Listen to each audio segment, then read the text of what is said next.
हाँ hello guys, welcome back to our YouTube channel Guru Academy. Today will discuss cell. ये जो हमारा topic है रीट साइंस के अंदर बहुत ही इंपॉर्टेंट टॉपिक है और यहाँ से जो क्वेश्चन पुटअप होते हैं वहाँ से गलती होने के चांस बहुत ज़्यादा होते हैं, क्योंकि देखो अभी तक हमने जो टॉपिक पढ़े वो बहुत छोटे छोटे टॉपिक हैं और उनके अंदर से मैंने आपको जो भी इम्पोर्टेंट था वो सारा बता दिया है। और आपको एक इन्फॉर्मेशन दे दूं, हमने टेलीग्राम के ऊपर भी अपना एक चैनल बना लिया है गुरु एकेडमी शिवगंज के नाम से, या आप गुरु एकेडमी साइंस के नाम से भी सर्च कर सकते हैं। उसके अंदर आपको बहुत ज़्यादा फायदा है क्योंकि वहाँ पर हम पीडीएफ नोट्स भी डाल रहे हैं और ई टेस्ट पीडीएफ जब इनके लॉन्च किए जाएंगे इसके बाद में थोड़े दिनों बाद में, यानी ई टेस्ट पीडीएफ के अंदर हम लोग जो सेल से रिलेटेड या इससे पहले रीट के अंदर जो भी टॉपिक पढ़े हैं उनके क्वेश्चंस इंपॉर्टेंट हर टॉपिक के 20 क्वेश्चंस होंगे। तो यानी कि समथिंग यहाँ पर हमारे बायोलॉजी के 50 से भी ज़्यादा वीडियो बनेंगे। तो हर टॉपिक पे जब 20 क्वेश्चन होंगे तो आप मान सकते हैं बहुत सारे क्वेश्चंस आपके लिए पुटअप होंगे और वो क्वेश्चन का जो लेवल होगा वो वास्तव में रियली में एक बहुत ही अच्छे लेवल के क्वेश्चन तैयार किए जा रहे हैं। तो उससे भी आप जुड़ सकते हैं हमारे टेलीग्राम चैनल से, और हमारे जो व्हाट्सएप ग्रुप है उससे भी आप जुड़ सकते हैं 8619330791। इस नंबर पे आप व्हाट्सअप कर दीजिए, वहाँ से आपको व्हाट्सअप ग्रुप में भी ऐड कर दिया जाएगा और टेलीग्राम चैनल पर भी आप हमारे से जुड़ सकते हैं। अब हम नेक्स्ट बात करेंगे सेल के अंदर। आज जो हमारा जो टॉपिक है वो सेल के अंदर क्या है कि सभी जीवधारी कोशिका से मिलकर के बने होते हैं। अब ध्यान देना, यहाँ पर मैं आपको एक बेसिक सी चीज़ बताना चाहूँगा पहले, सबसे इम्पोर्टेंट। जैसे कि देखिए कोई भी जीव है, यानी कि भले कोई भी जीव आपको दिखाई दे रहा है, वो पौधा ही क्यों ना हो या फिर वो मानव ही क्यों ना हो या फिर कोई जंतु ही क्यों ना हो, यानी कि वो एक जीव है। जीव का मतलब ही यही है कि उसके अंदर जो सजीव देहधारी है, जो इसके अंदर सजीव है, यानी सजीव के गुण दिखते हैं, वृद्धि होती है, जिसके अंदर जनन हो रहा है या फिर उसके अंदर उपापचय की क्रिया हो रही है, वो सारे जीव क्या कहलाएंगे? सजीव कहलाएंगे। अब यहाँ लिखा है कि सभी जीवधारी किससे मिलकर के बने हुए हैं? कोशिका से मिलकर के बने हुए हैं। यानी कि हमने ये बोल दिया कि कोई भी जीव हो इस धरती पर वो किससे मिलकर के बना हुआ है? कोशिका से मिलकर के बना हुआ है। अब दूसरी बात हम यहाँ पे ये एक चीज और लिखते हैं सजीव के लिए, यानी कि सजीव के लिए मैं यहाँ पे इसलिए लिख रहा हूं कि कोई भी सजीव है यानी उसकी जो सबसे छोटी इकाई अगर कोई है तो वो क्या है? कोशिका, यानी कि सेल है। लेकिन अगर यही बात प्रोटोप्लाज्म लेवल पर अगर हम बात करें तो प्रोटोप्लाज्म भी जो सेल के अंदर प्रेजेंट है, तो यानी कुछ लोग ये कहते हैं कि जैसे कि भाई जो प्रोटोप्लाज्म है सर वो तो कार्बनिक पदार्थों का बना हुआ है, तो कार्बनिक पदार्थ के अंदर परमाणु उपस्थित होते हैं। तो अगर जब हम कार्बनिक पदार्थ और परमाणु की बात करते हैं तो वहां निर्जीव की बात आ जाती है। एक बात ध्यान देना, क्योंकि कार्बनिक पदार्थ निर्जीव पदार्थ होता है, लेकिन वो जब उपापचय क्रिया प्रदर्शित कर रहे हैं तो कोशिका एक उपापचय प्रक्रिया प्रदर्शित कर रही है, इसलिए इसे हमने क्या बोल दिया? सजीव का भाग। तो सजीव की अगर सबसे छोटी इकाई आपको कोई पूछे तो क्या लिखेंगे? कोशिका। लेकिन अगर निर्जीव की सबसे छोटी इकाई पूछे रही तो हम क्या लिख देंगे? परमाणु। क्या लिख देंगे? परमाणु, जिसको हम इंग्लिश में क्या बोलते हैं? एटम। क्या बोलते हैं? एटम। ए का मतलब होता है नॉट और टम का मतलब होता है डिविजिबल। यानी कहें तो एटम ए का मीनिंग नॉट और टर्म का मीनिंग है डिविजिबल। नॉट डिविजिबल पार्टिकल्स, यानी कि परमाणु अविभाज्य कण है, यानी कि उससे कोई छोटी इकाई नहीं है। लेकिन आपको मालूम है कि परमाणु के अंदर भी इलेक्ट्रॉन, प्रोटॉन और न्यूट्रॉन उपस्थित होते हैं और आजकल पॉजिट्रॉन, एंटी न्यूट्रॉन भी डिस्कवर हो चुके हैं। तो यहाँ पर हम जब बात करेंगे परमाणु जो है वो कैसा है? नॉट डिविजिबल पार्टिकल होता है। आगे नेक्स्ट बात करेंगे कि कोशिका के बिना स्वतंत्र जीव अस्तित्व यापन नहीं हो सकता। अगर कोई जीव ये सोच रहा है कि मेरे अंदर से सारी कोशिका निकल जाएं और मैं स्वतंत्र जीव अस्तित्व यापन कर सकता हूं, तो यह संभव नहीं है। ये एनसीईआरटी की लाइन में बता रहा हूं आपको। सीबीएसई बोर्ड के अंदर ये स्पेशली इस लाइन को कई बार एग्जाम में पूछा गया है। क्या कोई भी जीव कोशिका के बिना अपना स्वतंत्र अस्तित्व जीव यापन कर सकता है? तो हम लिखेंगे नहीं कर सकता, क्योंकि देखो उसकी सबसे छोटी इकाई ही क्या है? कोशिका। अगर उसे ही निकाल दिया तो वो जीव यापन नहीं कर सकता। और यहाँ मैंने इंग्लिश में लिखा है सर्वाइव। सर्वाइव का मतलब है कि उस अर्थ पे जी नहीं सकता। सर्वाइव का मतलब यही होता है।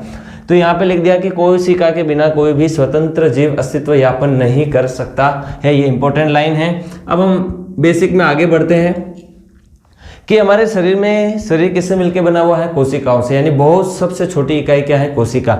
और यही कोशिकाएं जब समूह बनाती है तो क्या बन जाते हैं? ऊतक। क्या बन जाते हैं? ऊतक। और यही ऊतक शरीर के अंदर अलग अलग प्रकार के ऊतक अलग अलग संरचनाओं के आधार पर, अलग अलग कार्य के आधार पर ऊतक क्या होते हैं, अलग अलग ग्रुप बनाते हैं। मैंने 9th क्लास का एक इंग्लिश मीडियम का वीडियो बना रखा है एपिथेलियम टिश्यू और एनिमल टिश्यू के ऊपर, वहाँ पर आप टिश्यू के बारे में देख सकते हैं। और इसके बाद में अगर हम बात करें ऊतक, तो ऊतक जब आपस में मिलेंगे तो क्या बनेंगे, अंग, और अंग से क्या बनेगा, अंग तंत्र। जैसे आप बात करते हैं पाचन तंत्र की, तो पाचन तंत्र के अंदर मुख से लेकर के गुदा द्वार तक जितने भी अंग है वो सारे अंग आ गए, और उसी अंग से क्या बन गया, उनसे पाचन तंत्र। और इसी अंग तंत्रों से, जैसे पाचन तंत्र, श्वसन तंत्र, उत्सर्जन तंत्र, परिसंचरण तंत्र, अंतःस्रावी तंत्र, बहिस्रावी तंत्र, उत्सर्जन तंत्र, ये सारे तंत्र जब आपस में मिलते हैं तो क्या बन जाता है, एक शरीर का निर्माण होता है। यानी कि हम ये कह सकते हैं, यानी कि कोशिका जो है यहाँ पर सबसे छोटी इकाई है, smallest unit of the life, यानी हमारे जीवन की सबसे छोटी इकाई क्या होगी, सेल।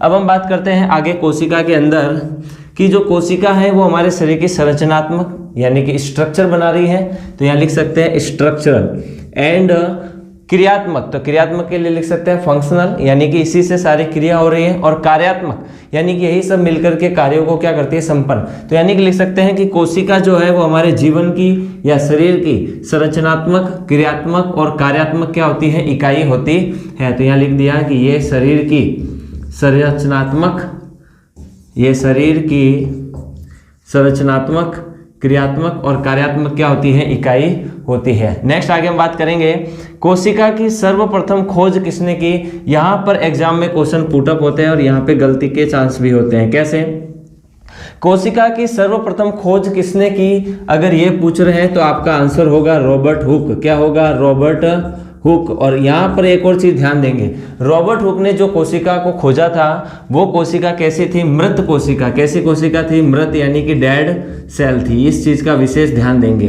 दूसरी बात, ये जो कोशिका, मृत कोशिका इन्होंने खोजी थी, ये सबसे पहले इन्होंने किस में देखी थी, कॉर्क में देखी थी। किस में देखी थी, कॉर्क में देखी थी। ये क्वेश्चन भी आपको ध्यान देना है। यानी कि जो प्लांट की छाल होती है, आपने देखा होगा जो पौधे में छाल होती है वो लगभग कैसी होती है, मृत ही होती है, सूख जाती है।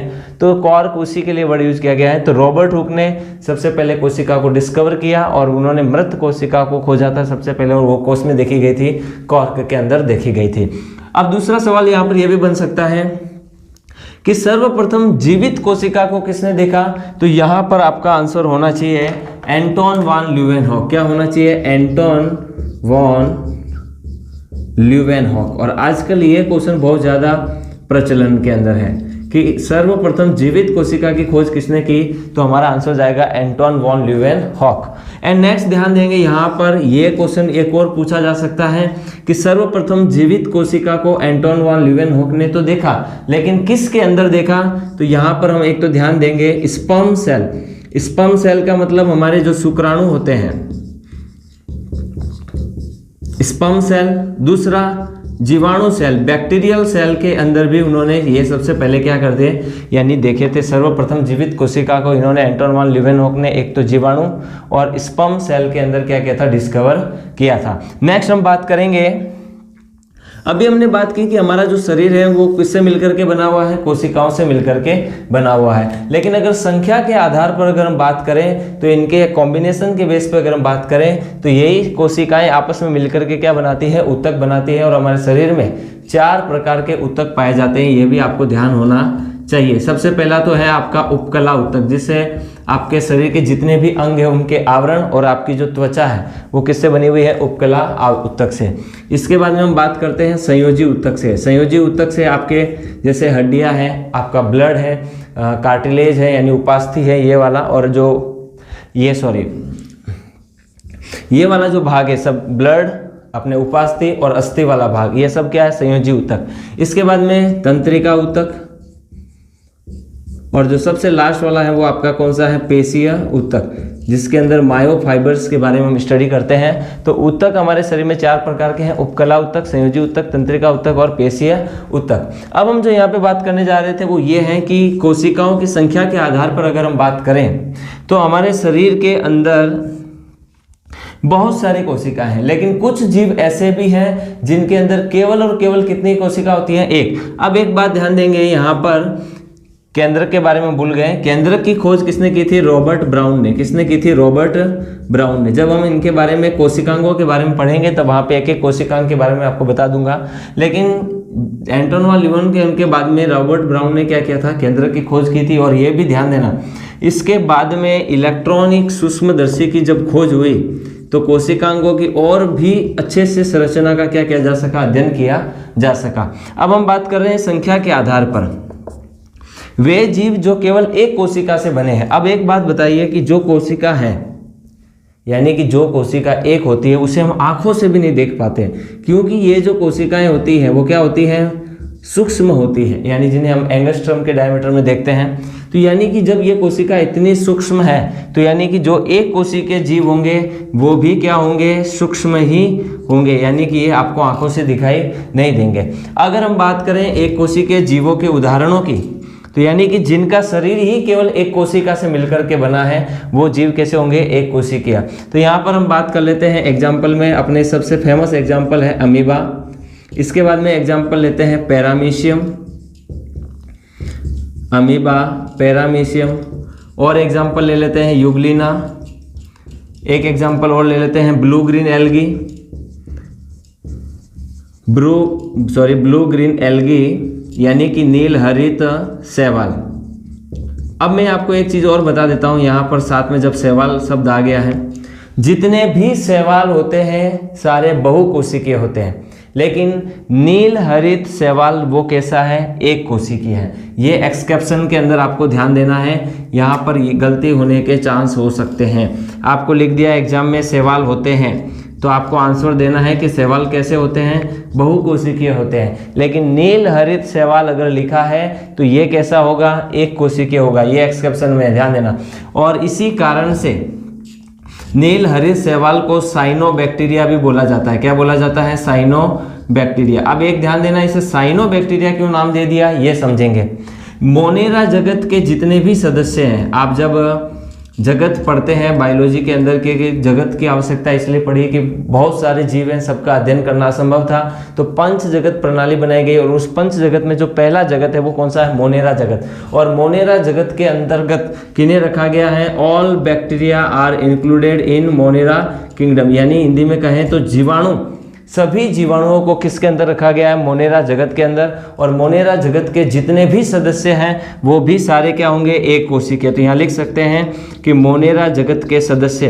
और अब आपको ध्यान देना है, मोनेरा जगत के सदस्य लिख दिया है, तो मोनेरा जगत के सदस्य कैसे होते हैं? एक कोशिकीय, क्योंकि मोनेरा जगत के अंतर्गत किन्हें रखा गया है? जीवाणुओं को रखा गया। और जीवाणु सारे कैसे होते हैं? एक कोशिकीय होते हैं। और इसके अलावा ध्यान देंगे प्रोटिस्टा जगत के जो सदस्य हैं वो भी कैसे होते हैं? एक कोशिकीय होते हैं। लेकिन ध्यान देना, मोनेरा जगत के सदस्य एक कोशिकीय प्रोकैरियोटिक होते हैं, और प्रोटिस्टा जगत के जो सदस्य होते हैं वो एक कोशिकीय यूकैरियोटिक होते हैं। इस चीज का विशेष ध्यान देंगे हम लोग। नेक्स्ट आगे हम बढ़ते हैं बहुकोशिकीय जीवों की ओर।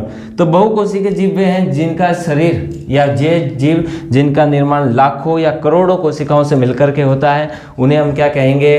बहुकोशिकीय जीव। और ध्यान देना, यहाँ पर अगर हम जब बात करेंगे उदाहरण की, तो उदाहरण के अंदर यहाँ पर देखो जीवाणु तो अपने कैसे हो गए हैं? एक कोशिकीय। प्रोटिस्टा जगत के सदस्य भी कैसे हो गए हैं? एक कोशिकीय। इसके बाद में देखो एक बचता है पादप जगत और जंतु जगत, और एक अपने बचता है कवक। कवक का मतलब वही फफूंद। जितने भी कवक हैं सारे कैसे होते हैं? बहुकोशिकीय और यूकैरियोटिक होते हैं। ये सारे यूकैरियोटिक ही हैं और बहुकोशिकीय ही हैं। ओनली फॉर जीवाणु जगत के सदस्य प्रोकैरियोटिक होते हैं, बाकी सारे जगत के सदस्य कैसे होते हैं? यूकैरियोटिक होते हैं। और जीवाणु कैसे होते हैं? एक कोशिकीय। प्रोटिस्टा भी कैसे होते हैं? एक कोशिकीय। लेकिन पादप जितने भी हैं, पादप में शैवाल भी आएंगे, यहाँ पर ध्यान देंगे। और जंतुओं के अंदर सारे जंतु आ गए, कीट पतंग जो भी है आपको दिखाई दे रहे हैं जंतु सारे। और कवक के अंदर जितने भी फूलन, जिसको फफूंद बोलते हैं, लोकल लैंग्वेज में क्या बोलते हैं? फूलन आई, या अचार पे आपने देखा होगा जो वाइट कलर की फफूंद आ जाती है उसे हम क्या बोलते हैं? कवक। और ये सारे कैसे होते हैं? बहुकोशिकीय। यहाँ पर जैसे मानव है, मछली है, स्तनधारी है, सर्पधारी है, उभयचर है, मेंढक है, सारे जो भी जंतु आपको दिखाई दे रहे हैं सारे कैसे होते हैं? बहुकोशिकीय होते हैं। ये जो हमारा टॉपिक है ये तो क्या था, कोशिका का एक इंट्रोडक्शन था कि व्हाट इज सेल, कोशिका क्या है। तो हमने बोला कि जितने भी जीव हमारे को दिखाई दे रहे हैं सब क्या है, कोशिकाओं से मिलकर के बने हैं। तो ये एक आधारभूत संरचनात्मक और क्रियात्मक और कार्यात्मक क्या होती है, इकाई होती है। तो ये जो हमारा टॉपिक है यानी कि कोशिका का जो सबसे बेसिक टॉपिक है ये हमारा क्या होता है यहाँ पर कंप्लीट होता है। अब यहाँ पे एक चीज़ और ध्यान देंगे कि मैंने यहाँ पे आपको बोला कि सर्वप्रथम कोशिका की खोज किसने की, रॉबर्ट हुक ने, और सर्वप्रथम जीवित कोशिका की खोज किसने की, एंटोन वॉन ल्यूवेनहॉक ने, जो जीवाणु और स्पर्म शुक्राणु के अंदर की गई थी उनके द्वारा। अब यहाँ पे ध्यान देना कि केंद्रक की खोज जो है इन दोनों की खोज के बाद में रॉबर्ट ब्राउन ने की थी। और इसके जो नेक्स्ट वीडियो होगा उसके अंदर हम लोग कोशिका सिद्धांत और कोशिका के और भी विस्तृत जानकारी को क्या करेंगे, प्राप्त करेंगे। अच्छा, थैंक्स फॉर वॉचिंग। जय हिंद, वंदे मातरम।